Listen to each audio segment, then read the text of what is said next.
আসসালামু আলাইকুম ভিউয়ার্স। আজকে আমরা ভারতের সেভেন সিস্টার্স নিয়ে কথা বলবো, কেননা বর্তমানে বাংলাদেশের আলোচনা এবং সমালোচনার শীর্ষে সেভেন সিস্টার্স। সমালোচনার শীর্ষে থাকলেও আসলে আমরা অনেকে জানি না যে সেভেন সিস্টার্স আসলে কি। উত্তর পূর্ব ভারতের অরুণাচল প্রদেশ, আসাম, ত্রিপুরা, নাগাল্যান্ড, মণিপুরী, মিজোরাম ও মেঘালয় এই 7 পার্শ্ববর্তী রাজ্য একত্রে সপ্তভঙ্গিনী রাজ্য বা সেভেন সিস্টার্স নামে পরিচিত। এই 7 রাজ্যের মধ্যে জাগতিক ও ধর্মীয় বৈচিত্র্য থাকা সত্ত্বেও অনেক আগে থেকেই এরা রাজনৈতিক, সামাজিক ও অর্থনৈতিক দিক থেকে সদৃশ। 1972 সালে ত্রিপুরার একজন সাংবাদিক এসব রাজ্যকে সেভেন সিস্টার্স নামে অভিহিত করেন। তিনি একটি বইও লেখেন যার নাম ল্যান্ড অফ সেভেন সিস্টার্স।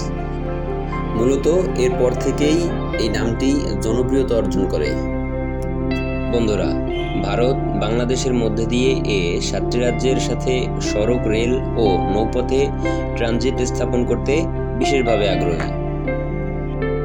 কিন্তু বিশ্লেষকদের দাবি, এমন ট্রানজিট ভারতের স্বার্থ হাসিল করলেও বাংলাদেশের অর্থনীতি বিবেচনায় তেমন সুফল আনতে পারবে না।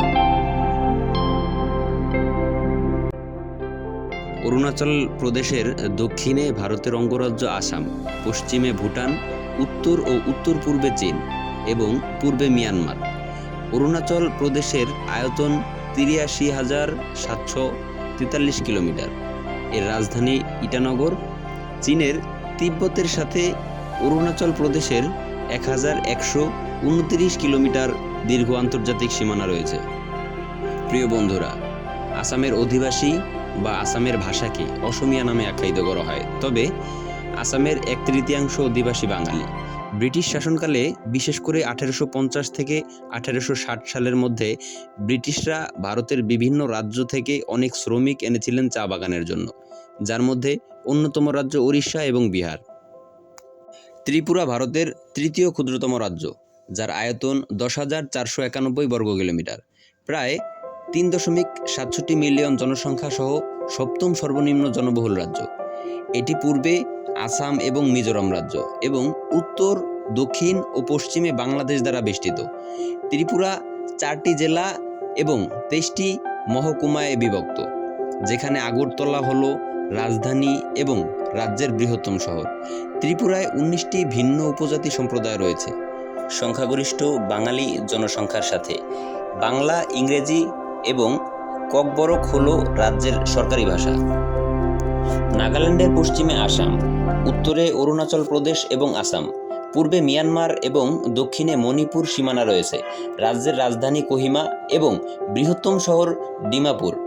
এই রাজ্যে 16,579 বর্গ কিলোমিটার আয়তনে ভারতের 2011 সালের আদমশুমারি অনুসারে 19,80,602 জন জনসংখ্যা আছে। এটি ভারতের ক্ষুদ্রতম রাজ্যগুলোর মধ্যে একটি। মণিপুরী জাতি ভারত ও বাংলাদেশের একটি ক্ষুদ্র ও বৈশিষ্ট্যপূর্ণ জনগোষ্ঠীর নাম।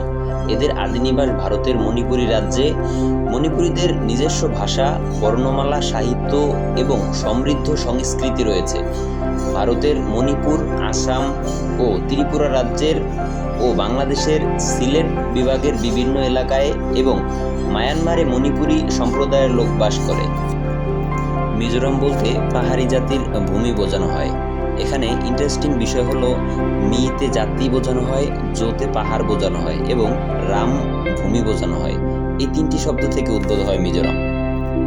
ভারতের উত্তর পূর্বে এটি সর্বদক্ষিণের স্থলবেষ্টিত রাজ্য এবং ত্রিপুরা, আসাম, মণিপুর এই 3টি রাজ্যের সাথে যার সীমানা রয়েছে।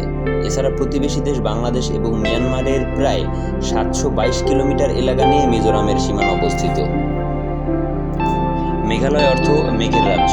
1972 সালের 21 জানুয়ারি আসাম রাজ্য থেকে 2টি জেলা নিয়ে মেঘালয় গঠিত হয়েছিল।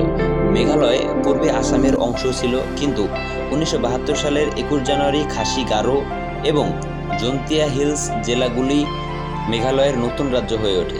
2014 সালের হিসেবে মেঘালয়ের জনসংখ্যা অনুমান করা হয় 32,11,474 জন।